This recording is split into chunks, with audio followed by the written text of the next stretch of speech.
ఈరోజు వీడియోలో sweet shop style carrot halwa ఎలా చేయాలో చూసేద్దాం. ఇందులో చాలా వెరైటీస్ ఉన్నాయి. ఒక్కొక్కరు ఒక్కో స్టైల్లో చేస్తారు. ఈరోజు క్యారెట్ హల్వాని ప్రెషర్ కుక్కర్లో ఎలా చేయాలో చూద్దాం. ఈ క్యారెట్ హల్వా జ్యూసీగా సూపర్గా ఉంటుంది. Welcome to spicy spoons. Carrot హల్వాలో కావాల్సిన ఇంగ్రీడియంట్స్ చూసేద్దాం. 250 గ్రామ్స్ క్యారెట్, 6 బాదం, పుంకిన్ సీడ్స్, కాజు, నెయ్యి, దాల్చిన యాలకులు, ఎండు ద్రాక్ష, 1 కప్పు చక్కెర, 1 గ్లాసు పాలు, సన్నగా గ్రేట్ చేసుకున్న క్యారెట్. ఇప్పుడు ఎలా ప్రిపేర్ చేయాలో చూద్దాం. ముందుగా క్యారెట్స్ని కట్ చేసుకొని పీలర్తో క్యారెట్స్ని పీల్ ఆఫ్ చేసి ఒక గ్రేటర్ని తీసుకొని అన్ని క్యారెట్స్ని ఇదే విధంగా మీడియం సైజులో గ్రేట్ చేసి పక్కన పెట్టేయాలి.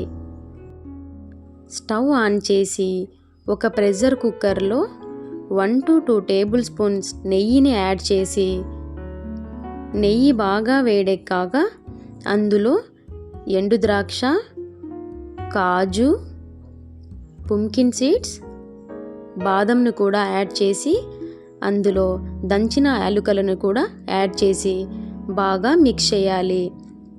ఈ విధంగా అన్నీ లైట్ గోల్డ్ కలర్లోకి వచ్చేంత వరకు ఫ్రై చేసి ఒక ప్లేట్లోకి ట్రాన్స్ఫర్ చేసుకోవాలి.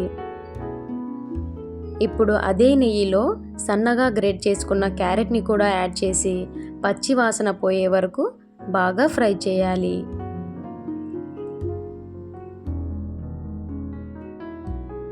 ఇందులో 1 కప్పు షుగర్ని కూడా యాడ్ చేయాలి.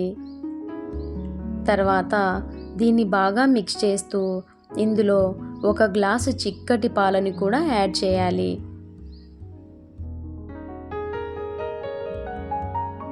తర్వాత ఈ మిక్చర్నంతటిని ఒకసారి బాగా కలిపి లిడ్ పెట్టేయాలి.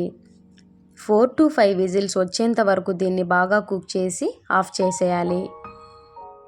లిడ్ తీసేసి ఇందులో మిగిలిన పాలు కూడా గట్టిగా కన్సిస్టెన్సీ వచ్చేంత వరకు కలుపుతూ ఈ విధంగా కన్సిస్టెన్సీ వచ్చేంత వరకు మీడియం ఫ్లేమ్లో బాగా ఫ్రై చేసి డ్రై ఫ్రూట్స్ని యాడ్ చేయాలి.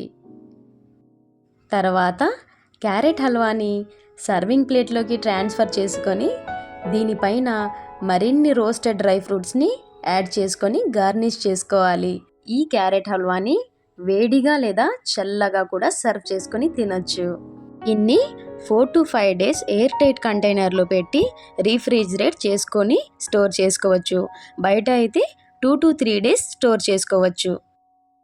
15 మినిట్స్లో సూపర్ టేస్టీ హల్వాని ఈ మెజర్మెంట్స్తో చేసి టేస్ట్ ఎలా ఉందో కమెంట్ చేయండి.